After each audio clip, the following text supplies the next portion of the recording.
한국 변호사님. 네, 안녕하세요. 예, 이종훈 평론가님. 네, 안녕하십니까. 예. 오랜만에 오셨네요.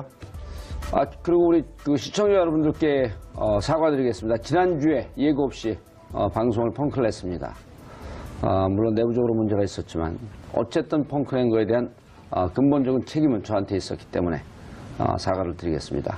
이런 일 없도록 하겠습니다. 다시 한번 이런 일이 있으면 책임지고 하야하겠습니다. 예. 하야하는 모습을 안 배웁니다. 시청자들에게 뭐 햄버거를 쏜다든지 이런 게 있으시죠? 아직 소개했어요? 네, 소개. 금방 했어요? 금남국 변호사 이종훈 평론가님 했어요? 예. 다녀오시더니 뭐 스튜디오도 바뀌고. 이것 때문에 문제가 됐던 거예요. 그러니까 뭐 이런 이야기도 있더라고요. 가우디의 작품인데 이 스페인까지 가셔서 이거 지금 디자인을 하고 오셨다. 그런 이상한 요즘은 나쁜 거에 대해서요. 내가 지난번에 어디 갖고 그런 개구라 떨지 마십시오 그랬더니 펜을 확 화를 내는 거예요. 나쁜데 왜 개를 붙이냐. 반려견 시대니까. 그래서 어떻게 하기로 한 줄 알아요? 나쁜데 쥐를 붙이겠어. 그런 쥐구라 떨지 마세요. 쥐는 또 무슨 죄입니까? 쥐요? 예. 쥐는 진짜 인류의 적이에요. 모든 병들을 옮기잖아요. 쥐, 수많은 쥐들이 사실은 그 임상 실험에 이용이 되면서 예. 인류를 위해서 얼마나 많은 기여를 하고 있는데. 그건 백쥐요. 하여간요. 그러니까 쥐 다 통칭해서 쥐 아닙니까? 검은 쥐는 싫어요. 제가 두 분 대신해서 사과드리겠습니다. 이런 아재 개그를 제가. 아재 개그 아니에요. 예. 자, 오늘 주제가,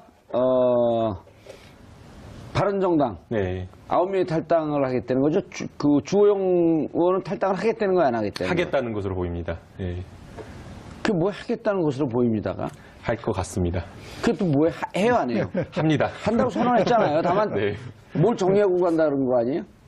원내대표로서? 그러니까 원내대표로서 지금 이제 본인이 맡고 있는 역할이 있잖아요. 당의 예. 공식적인 역할.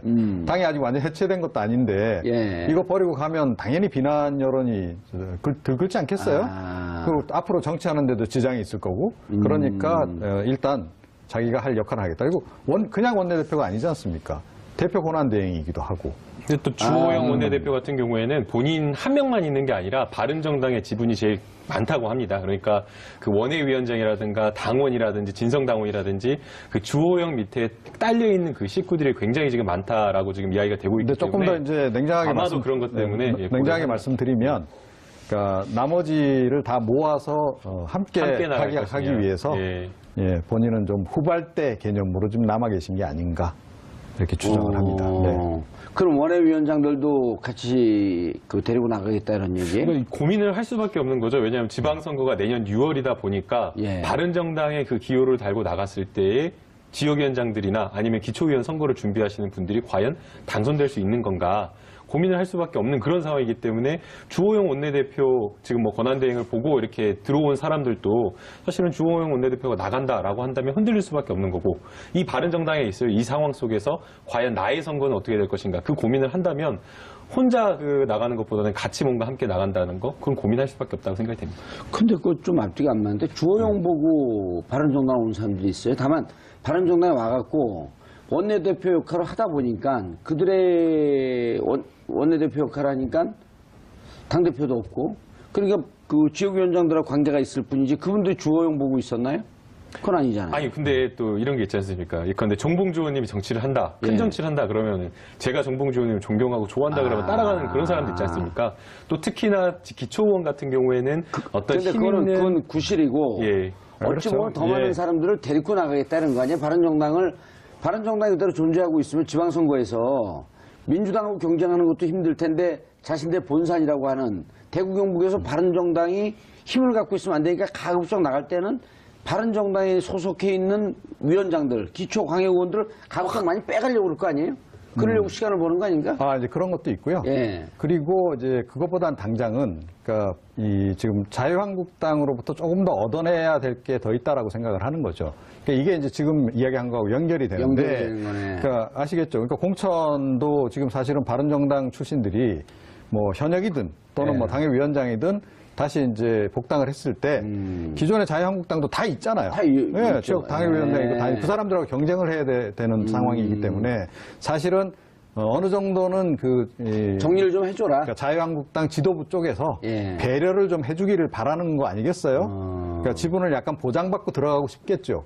이런 거겠네요. 뭐냐면 너네 탈당해서 와라.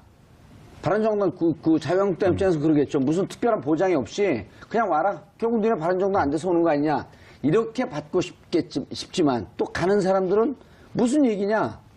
가갖고 현역 의원들도 있는데 현역 의원들 중에 예를 들어 주호영 의원 지역구도 이미 자유한국당 의원의 지구당 위원장이 생겼거든요. 이런 거 다 정리해줘라 너네가.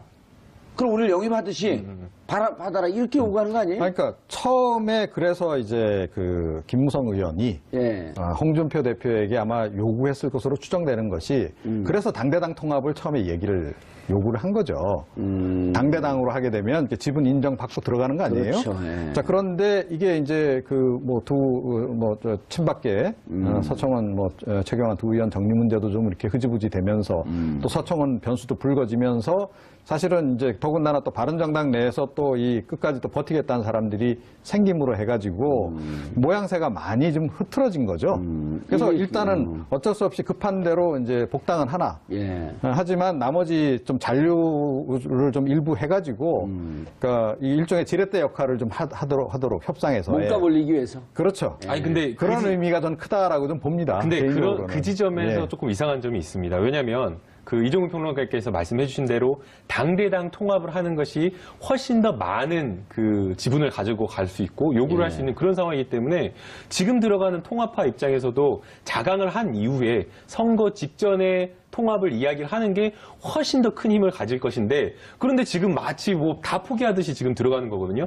저는 그렇기 때문에 왜 그거는요. 예. 그건 또 다른 이유가 있다라고 잠깐만 일단 여기까지 제가 정리를 하면 그렇기 때문에 저는 그럼 서로 견해가 틀리면 볼펜들이 있어요? 볼펜 던져요 일단. 아니 뭐 컵도 있습니다. 휴대폰은 비싸서 못 던지고요. 그렇기 때문에 저는 김무성 이 의원이 그냥 들어가지 않았을 거라고 저는 생각이 돼요. 그래서 홍준표 대표와 분명히 모종의 어떠한 이야기가 갔을 거라고 생각이 되고요. 그 모종의 이야기 중에는 뭐 여러 가지가 있겠지만 가장 중요한 거는 자기 자리 아니겠습니까? 자기 자리도 중요하지만 또 지방선거의 공천권. 맞습니다. 그런 공천권이나 이런 것들에 대한 이야기가 충분히 됐을 것으로 생각이 되고요. 그런 것을 보장받았기 때문에 큰 틀에서 9월 달부터 통합을 이야기한 이 시나리오대로 이것이 진행된 게 아닌가 그런 좀 생각이 듭니다. 그러니까 제가 이제 다르게 생각하는 부분은 뭐냐면요. 그러니까 김무성 대표는 그러니까 보통 다른 의원들 또 다른 당협위원장들이 생각하는 것보다 플러스에서 한 가지를 더 고민을 하고 있습니다. 그러니까 당 대표 자리를 노리고 있거든요. 그러니까 김무성 대표 입장에서는 지금 다급할 수밖에 없는 게 홍준표 대표의 대법원 판결이 나오기 전에 빨리 들어가야 되는 거예요. 무슨 얘기인지 아시겠어요? 그러니까 만약에 모르시겠어요? 홍준표 잘 모르시는 것 같은데. 네, 잘 몰라요. 홍 대표가 만약에 대법원 판결이 빨리 나서 올 연중에 나거나 아니면 이제 연초에 나거나 이제 빨리 날아간다. 그렇게 해서 낙마했을 경우에 그때 본인이 당권을 쥐면 내년 지방선거 공천권까지 다 장악을 하게 되거든요. 그게 최고의 그림인 겁니다. 그런데 대법원 판결이 지금 언제 나올지는 모르겠으나 그렇게 오래 끌 것 같지는 않거든요. 자, 그러니까 일단 빨리 그러니까 본인을 비롯해서 핵심이라도 일단 가서 자유한국당에 가서 일단 적을 둬야 된다라는 그런 생각이 일단 앞서는 것 같아요. 그래서 김무성 전 대표가 좀 무리를 해서라도 이번에는 어찌됐건 사실 뭐 따지고 보면 명분도 제대로 안 갖춰졌고 당대당 통합 처음에 이야기했던 거하고 상당히 다르게 지금 그림도 많이 좀 어그러져 있고 그런 상황이지만 지금 신속하게 지금 들어가는 것으로 볼 수밖에 없다라고 알겠습니다. 여러분들께서는 지금 정봉주의 품격 시대 바른정당의 분당, 탈당과 자유한국당의 입당 이 주제에 대해서 말씀을 듣고 계신데요. 이종훈 평론가, 그다음 김남국 변호사님과 함께하고 있습니다. 여러분들의 소중한 의견을 받습니다. 샵 5400으로 주제 맞는 다양한 의견 문자로 보내주시면요. 저희가 토론하는 와중에도 문자 반영을 해드리도록 하겠습니다. 샵 5400. 짧은 100원의 정보 이용료가 부과됩니다. 공짜는 아니고요. 돈 받고 합니다. 예. 자, 그런데 궁금한 게 변호사니까. 네. 이게 지금 당 얘기하면 할 얘기가 무지하게 많아요. 너무 궁금한 게 많아갖고. 홍준표 자유한국당 대표. 1심에서는 유죄가 됐다. 2심에서는 무죄. 그러면은 대법재판이 언제쯤 있을까요? 그걸 정치적으로 지금 김명수 대법관 아니에요? 근데 정치적으로 요거를 여당이 유리하게끔 하기 위해서 재판 일자를 조정하거나 이런 짓은 이제 안 할 거 아니에요. 네, 그렇게 그런 거 하지 말자 그러면서 대법이 개혁의 칼날을 빼든 건데. 맞습니다. 네. 그럼 그 일정 순서대로 가면 지방선거 전에 할까요? 그 이후에 할까요?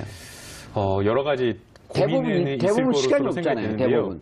근데 이제 일단은 대법원에서 네. 어떤 정치적인 고려를 해가지고 과거의 대법원을 보게 되면 정치적인 사건 같은 경우에는 이게 진보든 뭐 보수든 어떠한 정치권에 영향을 주는 사건이든 민감한 사건은 굉장히 조금 들고 있었던 경향이 있습니다. 선거 이후로. 예, 선거 이후로. 특히나 선거가 있었다라고 한다면 선거 기간을 피했었고요. 결론을 이미 내려놓고 있었다고 하더라도 선거 있은 이후에도, 그러니까 선거가 있은 가까운 시일 이내에도 발표를 안 하고 선거가 있은 한참 뒤에 했다라는 그런 것들이 통계가 나오기 때문에 아마 이번에 홍준표 대표의 대법원 어떤 사건도 사실상 그 선거 이전에 미리 결론을 내기에는 좀 어렵다라는 생각이 들고요. 그 다음에 이제 선거 이후로는 또 얼마나 될 이게 것이냐. 뇌물죄인가요? 예, 뇌물죄가 맞습니다. 홍준표 대표가 그 경남지사 선거를 할 때에 성완종 지사로부터 돈을 받았기 때문에 뇌물과 정치자금법 위반 다 되는 거기 때문에. 뇌물이면 그러면 형이 5년 이상이? 네, 5년 이상 특가법에 따라서 5년 이상인데 지금 이제 이 대법원에서는 여러 가지 고민을 할 것으로 생각이 되는데 결국에는 1심과 2심에서 나왔던 증거의 증명력이라든가 가치 평가를 좀 달리할 것으로 생각이 됩니다. 예. 사실 1심과 2심에서 똑같이 돈을 전달했다는 사람은 일관되게 진술을 했고 그 다음에 아주 세부적인 부분에 있어서 뭐 홍준표 의원실의 쇼파 배치가 어땠다든지 이런 정도거든요. 항소심에서 바뀌지 않았나요, 진술이? 진술이 바뀐 것이 없습니다. 그러니까 전달했다는 사람의 그 진술 내용은 일관되게 진술이 일치했고요. 다만 진술 그 장소와 그다음에 뭐 운전수라든지 이런 부분에 있어서 조금 불완전한 측면이 있었고 떨어지게. 근데 사실은 그 신빙성이 떨어진다라는 것이 4년 전의 일을 어떻게 명확하게 다 기억을 하겠습니까?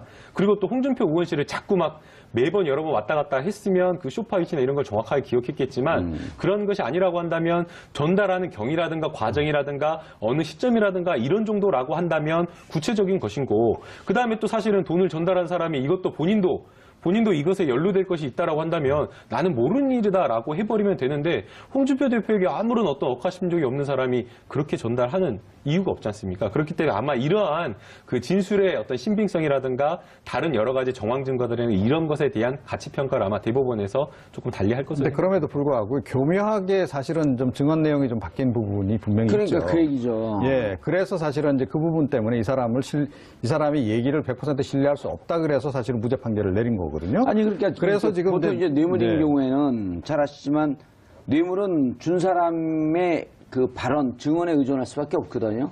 왜냐하면 주는 장면을 사진을 찍어놨다든지 뭐 녹음을 해놨다든지 이러지 않잖아요. 그러니까 진술의 구체성, 진술의 신빙성인데 일부러 이걸 둘이 어느 정도 짜웅이 돼갖고 둘이 어느 정도 합의가 돼갖고 살짝 이것을 저 양반에게 뇌물 줬다는 사실을 부정해야 되겠다 그러면 제가 진술을 번복하겠습니다 이러지 않고 들어갔는데 그때는 화장실 왼쪽에 있는 실제는 왼쪽에 있는데 왼쪽에 있고 소파가 정면에 있었고 소파에 앉아서 줬는데 생각해보니까 화장실은 오른쪽이었었네요.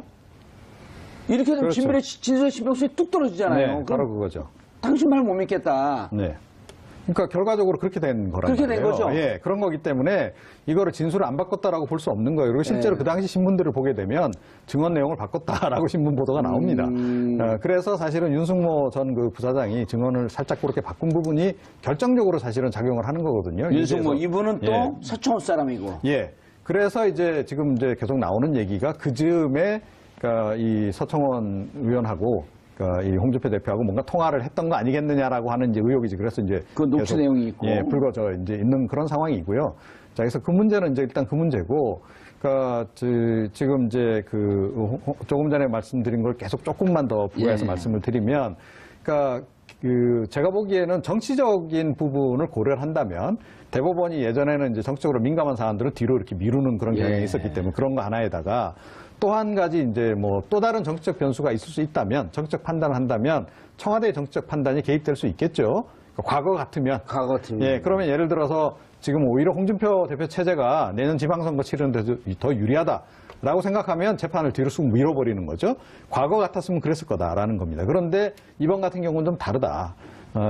일단 그 신임 김명수 대법원장 자체가 그렇게 판단 내릴 가능성도 희박하고 청와대도 그렇게 개입할 가능성이 희박하다라고 본다면 제가 보기엔 지방선거 이전에 이게 결론이 나올 가능성이 좀 높다. 그러니까 빠르면 올 연말, 늦으면 내년 초 정도에 이제 결론이 난다라고 한다면 내년 지방선거 전에 이제 결론이 나올 가능성이 있고요.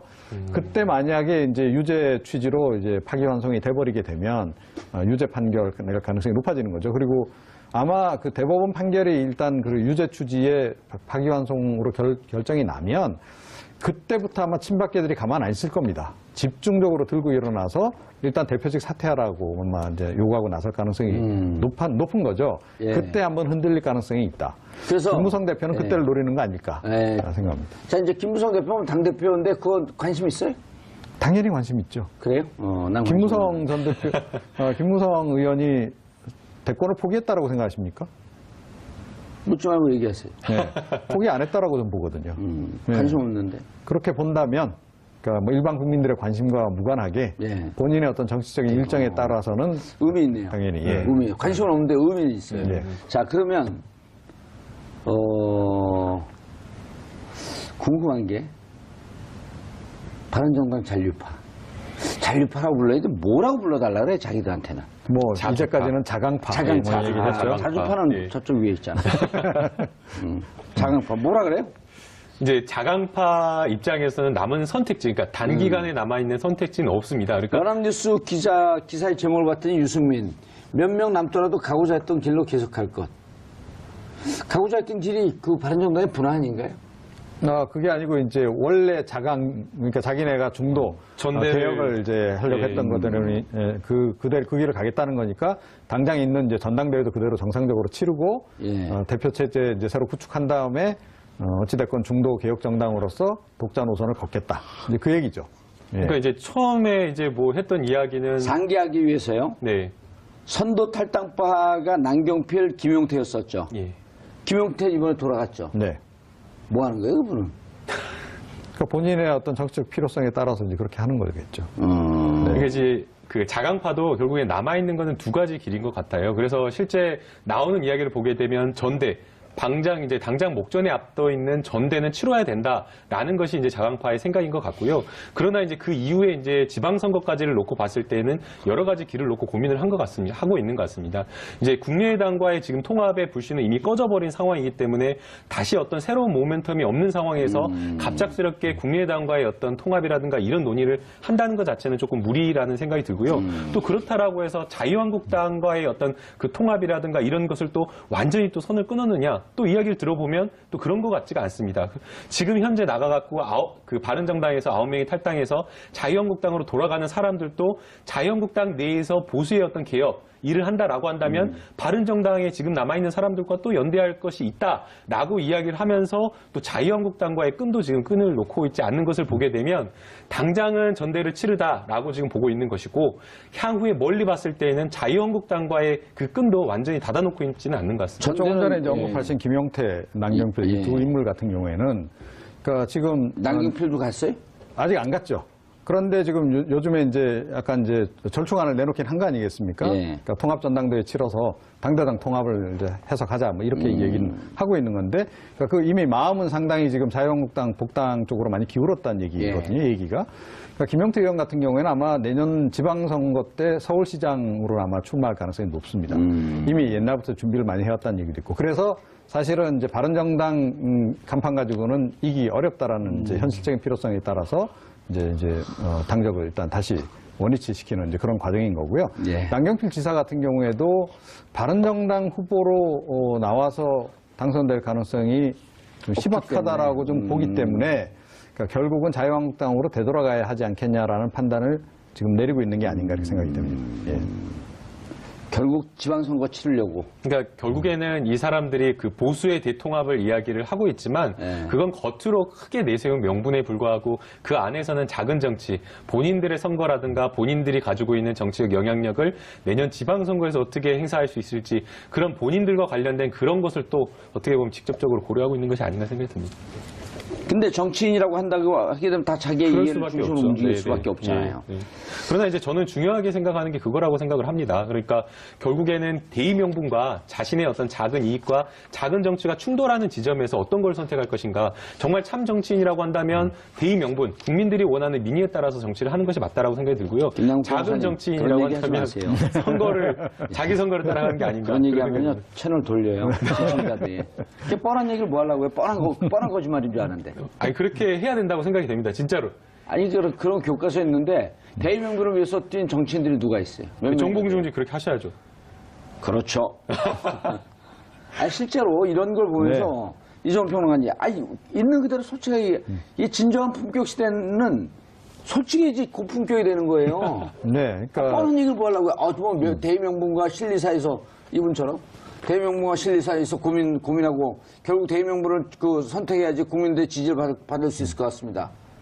그건 뭐냐면 동쪽에서 해 뜹니다. 사실 냉정하게 이야기하면 대의 명분을 선택하는 순간조차 이익의 합체이기 때문에 설치하는 거예요. 그럼요. 선택을 하는 또 인간의 본성 아니에요. 그게. 예, 그렇습니다. 예. 그러나 다만 공인으로서 정치를 하겠다라고 한다면 그렇게 했으면 좋겠지만 그렇게 안 하잖아요. 이번에 가는 게 무슨 정치적 대의 명분이 있나요? 없죠. 그러니까 본인들이 애초에 이제 탈당할 때 내세웠던 이를테면 목표가 달성이 됐냐는 거죠. 달성이 안 됐거든요. 가장 기본적인 지난번에 탈당의 사유. 가 사실은 이제 친박계 정리였잖아요. 친박계 정리 사실 박근혜 전 대통령 말고 아무도 정리가 안 됐잖아요.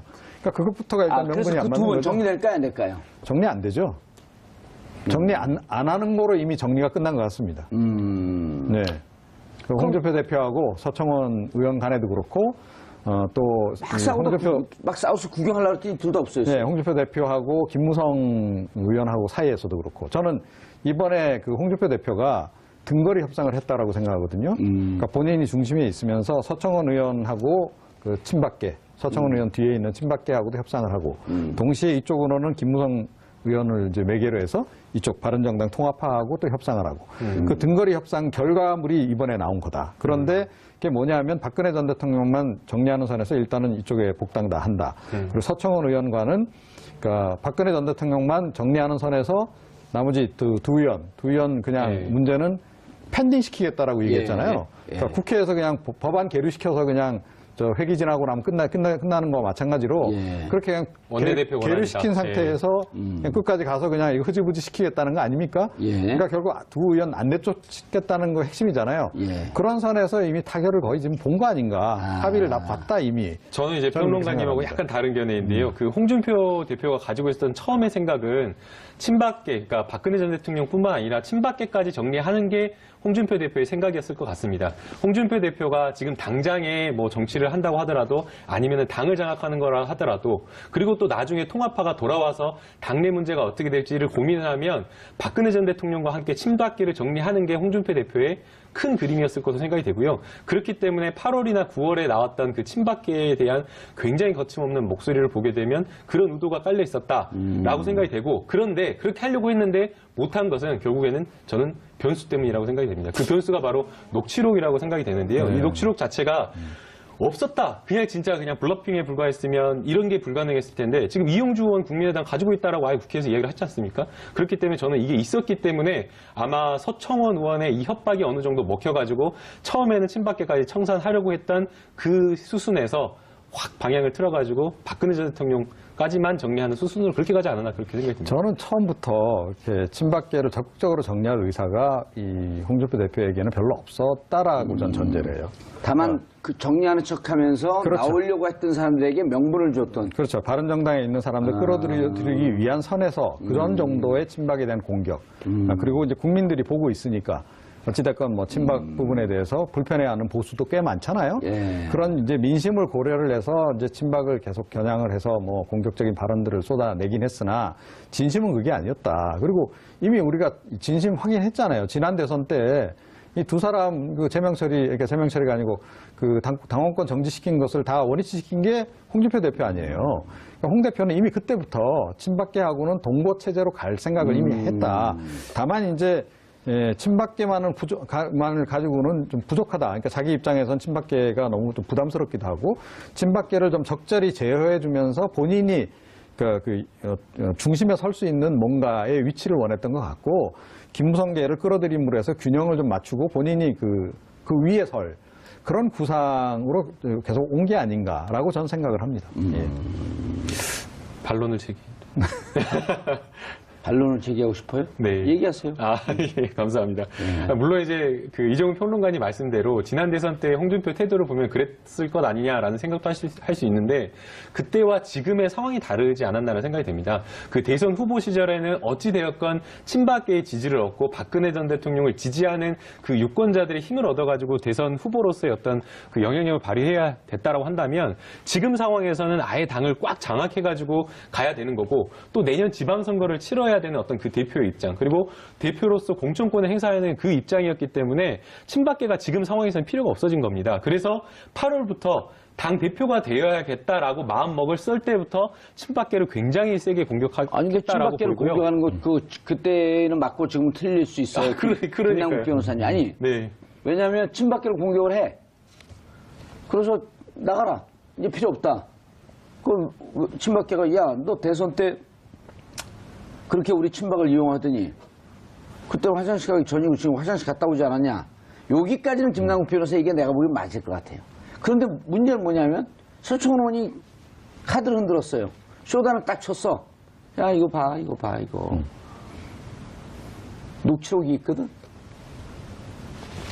그러니까 제가 그 말씀드리는 게 바로 그 지점입니다. 만약에 홍준표 대표가 친박계를 청산하는 쇼맨십만 보여주려고 했다라고 한다면 본인한테 본인 재판에 매우 치명적인 이 녹취록이 드러나는 것까지는 막았을 것인데 그 과정 속에서 친박계와 충돌하는 과정 속에서 굉장히 본인한테 치명적일 수 있는 녹취록이 공개됐거든요. 그렇다라고 하는 것은 처음에는 친박계하고 사생결단 내려고 하는 그 상황까지 갔다가 녹취록이 드러나니까 야 이거 녹취록 드러나면 난 이제 재판까지 어떻게 될 수가 없는 상황이거든요. 재판 가지 않는다고 하더라도 녹취록이 드러나면 본인의 입지가 사퇴해야 되는 게 맞죠. 그렇기 때문에 아마 저는 처음에는 친박계와 한번 부딪혀가지고 정말 청산을 하려고 했는데 녹취록이 드러나서 이거 어쩔 수 없이 후퇴했다.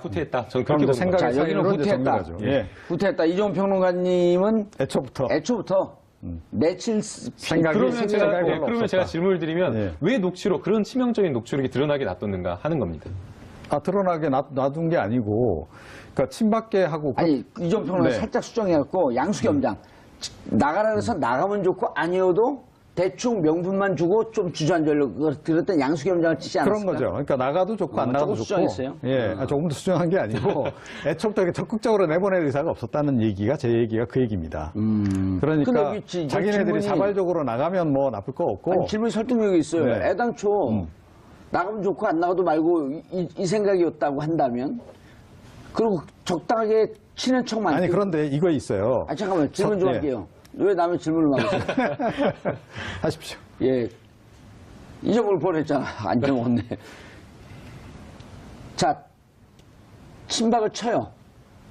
근데 친박 입장에서 야 저거 그냥 친한 신용만 한 거야. 이 정도 시그널만 주지 왜 친박을 세게 쳐갖고 진짜 내보내는 듯한 모습을 보이면서 녹취록이 나오는 상황까지 방치할 수밖에 없었냐. 그러니까 실제로 친박은 우리 세게 치는 거 아니야? 우리 나가려는 거 아니야?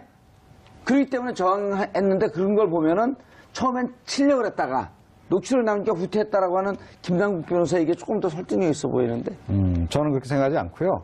홍 대표는 이게 처음부터 그렇게 적극적인 의사가 없었다라고 전제를 하고. 자, 그런데 일단 두 분이 한번 가위바위보 먼저 하면. 그런데 이제 잠깐만요. 당하는 이제 서청원이나 최경환 입장에서는 서로 조용히 만나서 그럼 우리 잘 이렇게 하자, 정리하자라고 했어도 의심을 하는 거죠. 안전판이 더 필요한 거죠. 그렇지 않겠어요? 그러니까 그런 것도 있고. 회로 까고. 그러니까 까지는 않았잖아요. 까겠다라고 얘기했죠. 까지만 얘기만 하잖아요. 그러니까 있다. 까지 않고 까지만 그렇죠. 얘기하자. 바로 그거죠. 그러니까 그런 정도 선만 딱 흘리는 겁니다. 자, 그리고 또 이런 것도 있어요. 그 서청원, 최경환 두 의원이 오늘 어찌됐건 당에서 끝까지 마지막에 이제 내보내지 않고 남기려면, 그러니까 싸울 때는 확실하게 싸우는 모습을 제대로 보여줘야 됩니다. 그래서 바퀴벌레 얘기가 나왔다? 그러니까 지금 이제 더 세게 지금 홍준표 대표도 더 표현이 더 과격해지고 있는 것이고, 그런 거죠. 저는 그래서 이거는 약간의 좀 정치적 쇼다. 이렇게 좀 생각을 하는 거예요. 알겠습니다. 그러면은 이거 풀샷 한번 잡아주세요. 두 분이 이렇게 논쟁이 서로 그 견해가 다를 때 일단 가위바위보 먼저 한번 해봐야 돼요. 준비, 레디, 가위바위. 왜 안 하세요? 그러니까 낼게요. 이거 들고 준비하고 있으니까 예, 준비하고 아주 지시를 안 따르는 불량생이에요? 이러고 있다 딱 내려서 그랬거든요. 자, 들고. 네. 가위바위보. 졌죠? 네. 예, 진상 견해 따르겠어요. 감사합니다. 진 것도 억울한데. 요 얘기가 맞는 것 같아요. 감사합니다. 아니, 근데 양쪽 얘기가 다 비슷한데, 네.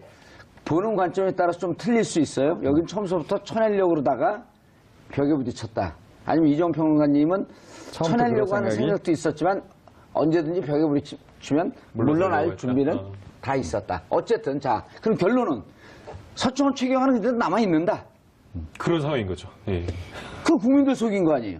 결과적으로 그런 거죠. 이 얘기를 하고 싶었던 거예요, 저는. 예.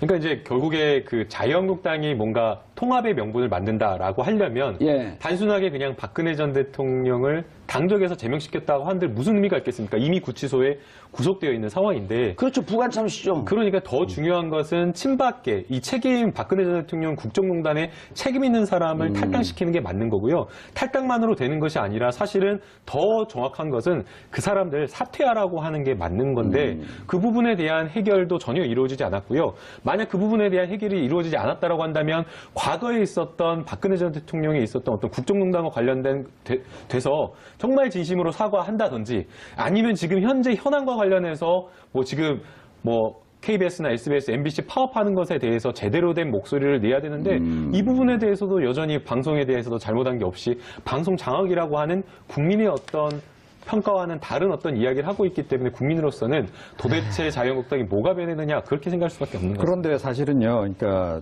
지금 그 산토끼가 중요한 게 아니거든요. 자유한국당 입장에서. 집토끼. 중도나 뭐 그래서 진보가 질문입니다. 중요한 게 아니고. 이런 평론가님, 질문. 이렇게 해서 자유한국당으로 이제 사람들이 한 9명 정도 의원이 더 모였어요. 그래서 116석이 됐습니다. 민주당 121석, 5석 차이가 나죠. 그렇다고 한다면 자유한국당 지지율이 좀 올라갈까요? 그걸 이제 그걸 기대하는 거죠, 일단. 네, 이번 주 목요일 날 우리가 그걸 하긴 하는데. 일단 그걸 기대하는 겁니다. 그러니까 그러면 어느 정도 그러니까 보수 중에서도 좀 이제 이른바 온건 보수 내지는 약간 중도 지형에 있는 사람들 표가 아마 되돌아올 거다라는 판단을 일단 하는 거예요. 이제 바른정당은 다 망했다? 예. 어차피 이제 그쪽 지지가 이제 떨어질 게 거의 분명하기 때문에 이제 그렇게 계산을 하면 그럼 일단은 이제 지지율 추이를 이제 지켜보겠죠. 그래서 지지율이 올라간다 그러면 아마 이기적으로 그냥 그대로 갈 거고요. 만약에 이런 노력에도 불구하고 지지율이 뭐 변동이 없거나 아니면 더 떨어지거나 하면 그때는 정말로 친박 청산을 하지 않으면 안 되는 상황이 오는 거죠. 근데 그거는 그 뒤에 하더라도 좀 늦지 않다라는 생각을 할 가능성이 높다. 홍준표 대표도 그렇고. 그러니까 지금 바른정당에서 의원들이 오게 되면 친박들은 아니라는 거죠. 적어도. 그러니까 다시 한번 세력 대결을 벌였을 때 이제 비박계가 좀 더 유리한 구도가 되는 겁니다. 구조 자체가. 그렇게 구조 변경을 해놓고 그때 가서 서청원, 최경환을 비롯한 친박 핵심을 그때 아주 세차게 몰아내도 그러니까 여론의 힘을 빌어서 그래도 그건 뭐 늦지 않다라는 생각. 그러니까 일종의 약간 단계적인 접근법 그런 걸 좀 생각하는 것 같아요. 그러니까 결국에 그 바른정당의 의원들이 자유한국당으로 와가지고 지지율이 오를 것이냐라는 부분은 저는 두 가지 데이터를 봐야 된다고 생각이 되는데요. 지난 대선 때 한 13명의 그 바른정당 의원들이 탈당하고 자유한국당으로 합류했을 때 그때 지지율이 올렸는가라는 걸 보면 크게 오르지 않았거든요. 그리고 그 데이터를 본다면 크게 오르지 않았다라는 점이 하나 있고요. 그다음에 이제 두 번째 데이터는 통합에 대해서 어떻게 생각하는가를 고민할 필요가 있는데 바른정당과 자유한국당의 통합 자체를 자유한국당을 지지하는 사람들은 통합에 찬성을 하지만 바른정당에 지지하는 사람들은 통합에 찬성을 하지 않고 그 외에 중도 진영에 있는 사람들은 찬성을 하지 않는다는 겁니다.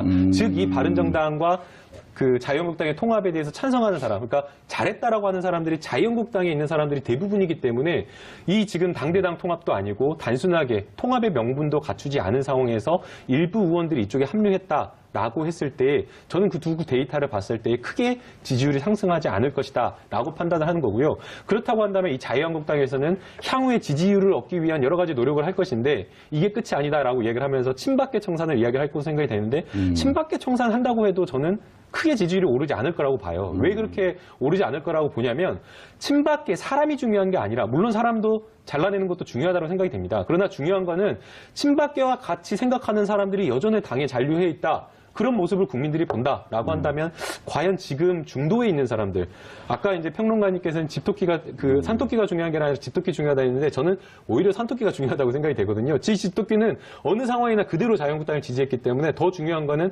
온건한 보수와 중도에 있는 사람의 마음을 가져와야 되는데 그걸로는 안 된다. 그러니까 제가 이 집토끼 중요하다라는 얘기를 한 것은 잠깐만요. 저도 똑같은 생각인데 중도와 온건한 사람이 온다. 그거보다도 지금 그쪽 분들이 움직이는 것보다 오히려 대구 경북 쪽에서는 친박 세력이 친박에 대한 지지율이 높잖아요. 네. 그래서 자유한국당 갖고 오히려 나는 홍준표 대표가 친박을 쳐내는데 적주지 않은 게 사실은 쳐내서 개혁적인 모습으로 가서 중도와 합리적인 보수 지지자를 잡아야 된다고 생각을 하지만 말은 그렇게 하면서도 실질적으로는 대구 경북에 산재되어 있는 친박의 지지를 받으려고 하는 꼼수가 더 있는 거 아닌가 이렇게 보이거든요. 어떻게 보세요? 네, 그러니까 이제 제 얘기가 그 얘기예요. 뭐냐면 이게 지금 대선 때라든가 총선 때라든가 한다면 그다음에 내년 지방선거에 임박해서라면 중도 또는 이제 그 상대 진영으로 이 산토끼 잡기 위해서 막 의원 확장을 해야 돼요. 그런데 지금은 그게 아니라는 거죠. 일단 지지율이 지금 바닥인 상태에서 어찌됐건 조금이라도 끌어올리려면 집에서 나간 집을 잠시 떠나 있는 집토끼들을 다시 불러 들여오는 전략이 일단 최대한 이게 효율적인 전략일 수 있다라는 거고. 그것이 친박을 겨냥하는 거다. 실제로 지금 그렇기 때문에 홍 대표도 그런 방향으로 움직이는 것 같다는 얘기예요. 그러니까 어찌됐건 제가 보기엔 바른정당에서 일부 한 절반 정도의 의원이 들어오게 되면 약간의 지지율 상승 효과는 분명히 있을 거다라고 저는 생각합니다. 그 점에 좀 차이가 있는 거죠. 네. 차이가 별로 없는 것 같아요. 서로 똑같은 얘기를 다른 표현으로 막 얘기하는 것 같아요. 김 변호사는 이제 합치더라도 지지율 안 오를 거다라고 좀 얘기해요. 오르더라도 효과는 미미할 거다 보는 거죠. 그 무슨 얘기야? 올라요, 안 올라요? 분명히 얘기해요. 아주 살짝 오르는 정도. 몇 프로 정도? 2.2%. 그럼 많이 올라가는 거예요.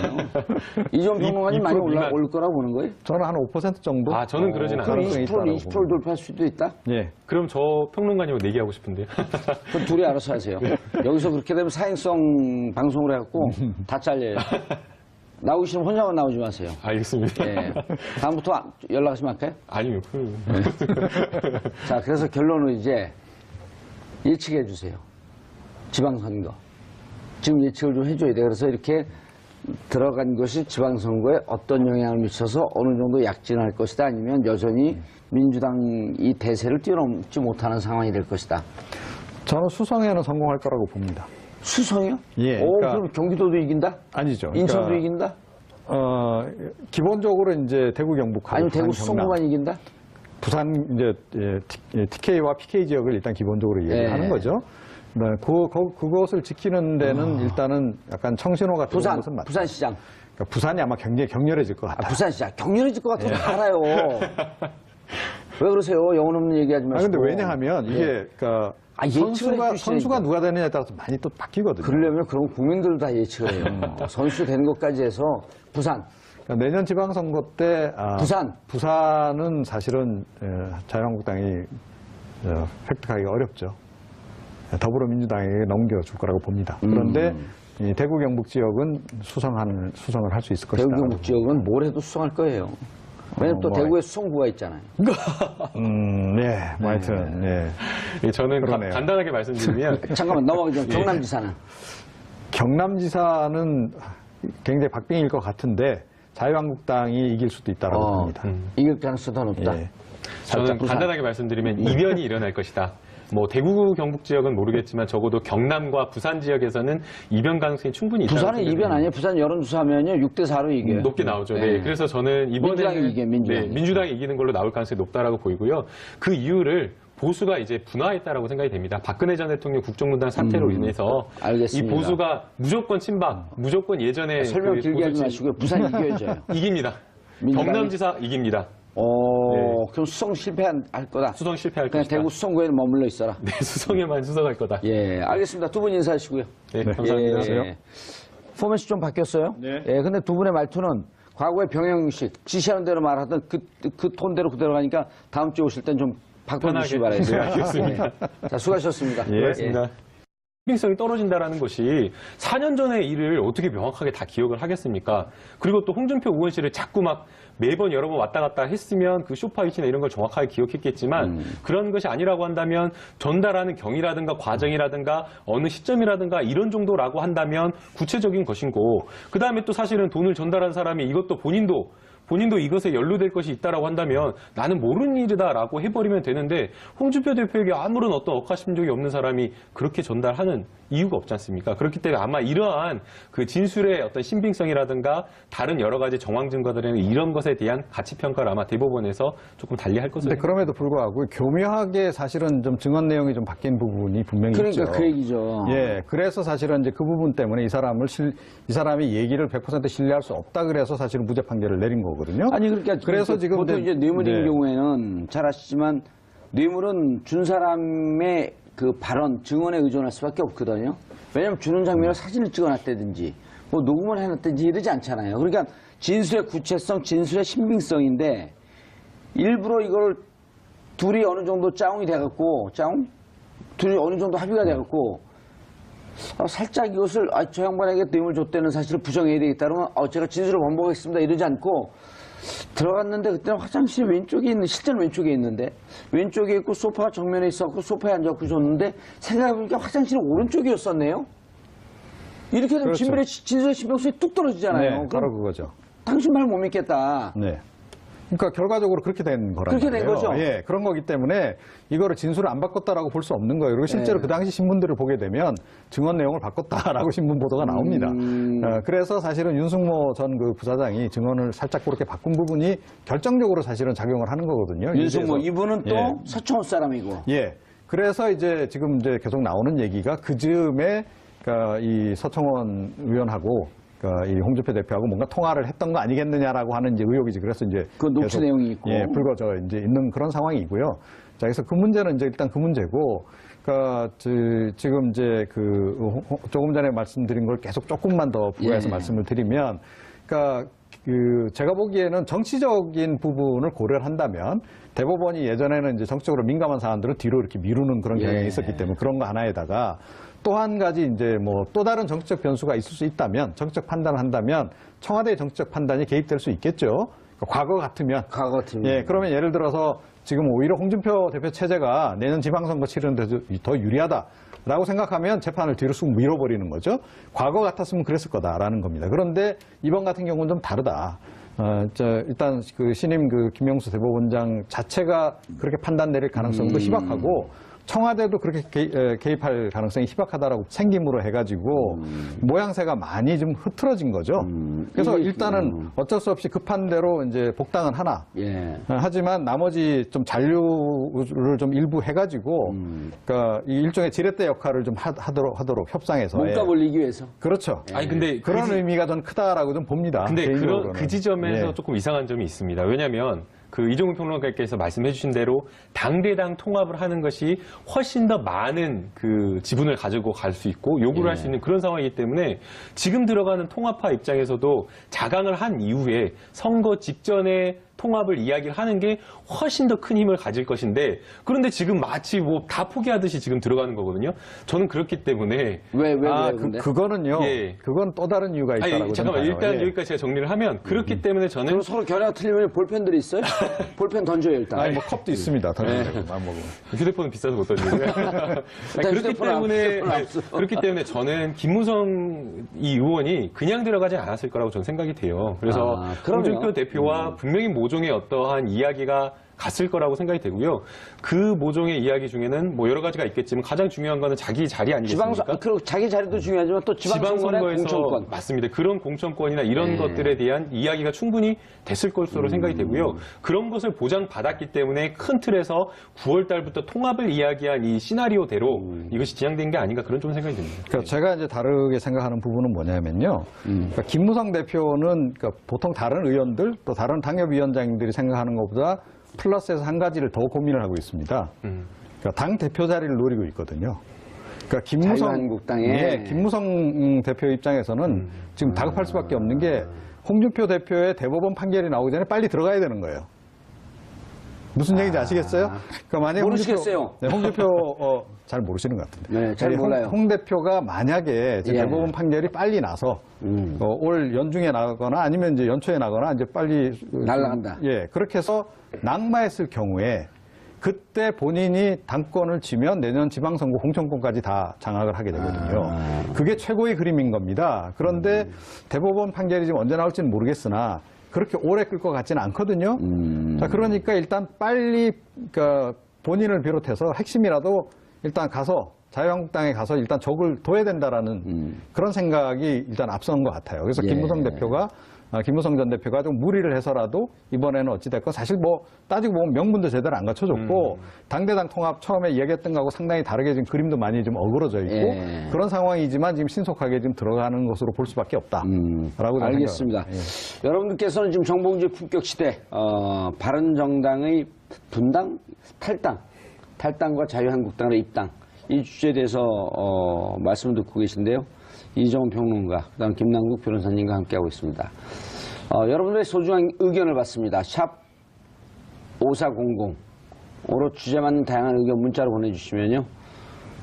저희가 토론하는 와중에도 문자 반영을 해드리도록 하겠습니다. 샵 5400. 짧은 100원의 정보 이용료가 부과됩니다. 공짜는 아니고요. 돈 받고 합니다. 예. 자, 그런데 궁금한 게 변호사니까. 네, 네.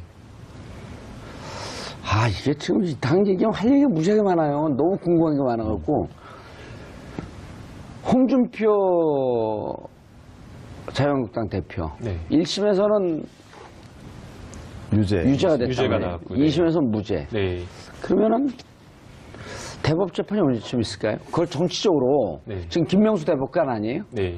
근데 정치적으로 요거를 여당에 유리하게끔 하기 위해서 재판은 일자를 조정하거나 이런 짓은 이제 안 할 거 아니에요. 네, 그렇게. 그런 거 하지 말자 그러면서 대법이 개혁의 칼날을 빼든 건데. 맞습니다. 네. 그리고 그 일정 순서대로 가면 지방선거 전에 할까요? 그 이후에 할까요?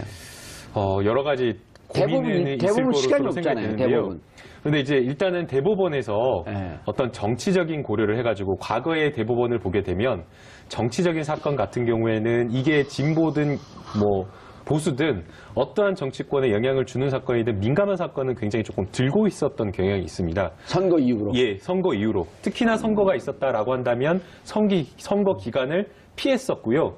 결론을 이미 내려놓고 있었다고 하더라도 선거 있은 이후에도, 그러니까 선거가 있은 가까운 시일 이내에도 발표를 안 하고 선거가 있은 한참 뒤에 했다라는 그런 것들이 통계가 나오기 때문에 아마 이번에 홍준표 대표의 대법원 어떤 사건도 사실상 그 선거 이전에 미리 결론을 내기에는 좀 어렵다라는 생각이 들고요. 그 다음에 이제 선거 이후로는 또 얼마나 될 이게 것이냐. 뇌물죄인가요? 예, 뇌물죄가 맞습니다. 홍준표 대표가 그 경남지사 선거를 할 때에 성완종 지사로부터 돈을 받았기 때문에 뇌물과 정치자금 비가 다 되는 거기 때문에. 뇌물이 그러면 형이 5년 이상이? 네, 5년 이상 특가법에 따라서 5년 이상인데 지금 이제 이 대법원에서는 여러 가지 고민을 할 것으로 생각이 되는데 결국에는 1심과 2심에서 나왔던 증거의 증명력이라든가 가치 평가를 좀 달리할 것으로 생각이 됩니다. 예. 사실 1심과 2심에서 똑같이 돈을 전달했다는 사람은 일관되게 진술을 했고 그 다음에 아주 세부적인 부분에 있어서 뭐 홍준표 의원실의 쇼파 배치가 어땠다든지 이런 정도거든요. 항소심에서 바뀌지 않았나요, 진술이? 진술이 바뀐 것이 없습니다. 그러니까 전달했다는 사람의 그 진술 내용은 일관되게 진술이 일치했고요. 다만 진술 그 장소와 그다음에 뭐 운전수라든지 이런 부분에 있어서 조금 불완전한 측면이 있었고. 떨어지게. 근데 사실은 그 김남국 변호사님. 네, 안녕하세요. 예. 감사합니다. 이종훈 평론가님. 네, 안녕하십니까. 예. 오랜만에 오셨네요. 그리고 우리 그 시청자 여러분들께 사과드리겠습니다. 지난주에 예고 없이 방송을 펑크를 했습니다. 물론 내부적으로 문제가 있었지만 어쨌든 펑크낸 거에 대한 근본적인 책임은 저한테 있었기 때문에 사과를 드리겠습니다. 이런 일 없도록 하겠습니다. 다시 한번 이런 일이 있으면 책임지고 하야하겠습니다. 예. 하야하는 모습을 안 배웁니다. 시청자들에게 뭐 햄버거를 쏜다든지 이런 게 있으시면 아직 소개했어요? 네, 소개 금방했어요? 금남국 변호사 이종훈 평론가님 했어요? 다녀오시더니 뭐 스튜디오도 바뀌고. 이것 때문에 문제가 됐던 거예요? 근데 뭐 이런 이야기도 있더라고요. 가우디의 작품인데 이 스페인까지 가셔서 이거 지금 디자인을 하고 오셨다. 그런 이상한 요즘은 나쁜 거에 대해서요. 내가 지난번에 어디 갖고 그런 개구라 떨지 마십시오 그랬더니 펜을 확 화를 내는 거예요. 나쁜데 왜 개를 붙이냐. 반려견 시대니까. 그래서 어떻게 하기로 한 줄 알아요? 나쁜데 쥐를 붙이겠어. 그런 쥐구라 떨지 마세요. 쥐는 또 무슨 죄입니까? 쥐요? 예. 아, 쥐는 진짜 인류의 적이에요. 모든 병들을 옮기잖아요. 아, 수많은 쥐들이 사실은 그 임상 실험에 이용이 되면서 예. 인류를 위해서 얼마나 많은 기여를 하고 있는데 그건 또. 백쥐요. 하여간요. 그러니까 쥐 다 통칭해서 쥐 아닙니까? 검은 쥐는 싫어요. 제가 두 분 대신해서 사과드리겠습니다. 이런 아재 개그를 제가. 아재 개그 아니에요. 예. 자, 오늘 주제가, 바른정당. 네. 9명이 탈당을 하겠다는 거죠? 주호영 의원은 탈당을 하겠다는 거야, 안 하겠다는 거야? 하겠다는 것으로 보입니다. 네. 그게 뭐 하겠다는 것으로 보입니다가? 할 것 같습니다. 그게 또 뭐 해요, 안 해요? 합니다. 한다고 선언했잖아요. 다만, 네. 뭘 정리하고 간다는 거 아니에요? 원내대표로서? 아니, 그러니까 원내대표로서 지금 이제 본인이 맡고 있는 역할이 있잖아요. 당의 예. 공식적인 역할. 당이 아직 완전 해체된 것도 아닌데 예. 이거 버리고 가면 당연히 비난 여론이 들끓지 않겠어요? 그리고 앞으로 정치하는데도 지장이 있을 거고. 그러니까 일단 자기가 할 역할을 하겠다. 그리고 그냥 원내대표가 아니지 않습니까? 대표 권한대행이기도 하고.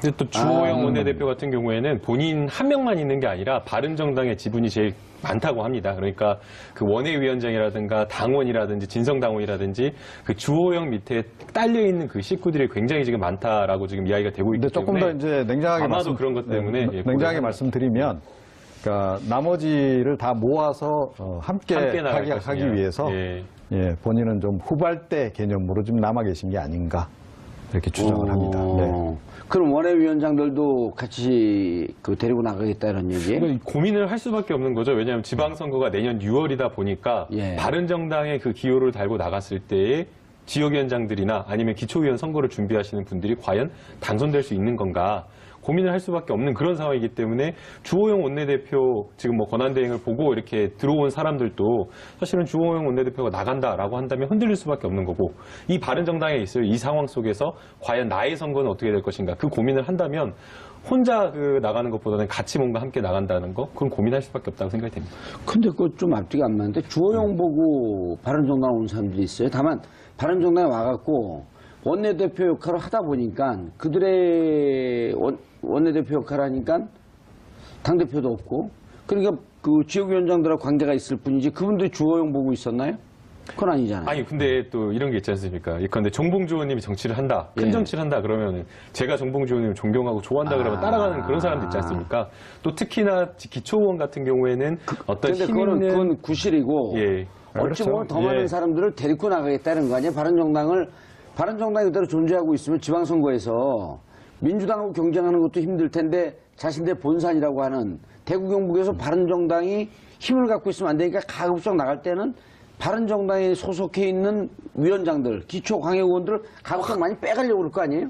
그러려고 시간을 보는 거 아닌가? 이제 그런 것도 있고요. 예. 그리고 이제 그것보단 당장은 그러니까 지금 자유한국당으로부터 조금 더 얻어내야 될 게 더 있다라고 생각을 하는 거죠. 그러니까 이게 이제 지금 이야기한 거하고 연결이 되는데, 연결되는 거네. 그러니까 아시겠죠? 그러니까 공천도 지금 사실은 바른정당 출신들이 뭐 현역이든 또는 예. 뭐 당협위원장이든 다시 이제 복당을 했을 때 기존의 자유한국당도 다 있잖아요. 다 예, 있죠. 지역 당협위원장이고 다 그 사람들하고 경쟁을 해야 되는 상황이기 때문에 사실은 어느 정도는 정리를 좀 해줘라. 그러니까 자유한국당 지도부 쪽에서 예. 배려를 좀 해주기를 바라는 거 아니겠어요?